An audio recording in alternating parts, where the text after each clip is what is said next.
Photo കണ്ട ആർക്കും മനസ്സിലായിക്കൊള്ളണമെന്നില്ല. ഞാനൊരു പേര് കാണിച്ചു തരാം. ഈ പേര് കണ്ടു കഴിഞ്ഞാൽ ഈ പേര് കാണാത്ത മലയാളികൾ ഉണ്ടാവില്ല. ഓക്കെ, അദ്ദേഹത്തിൻ്റെ വീടാണിത്.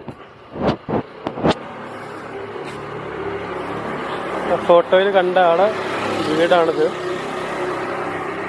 ആള് ഇവിടെ ഇല്ല.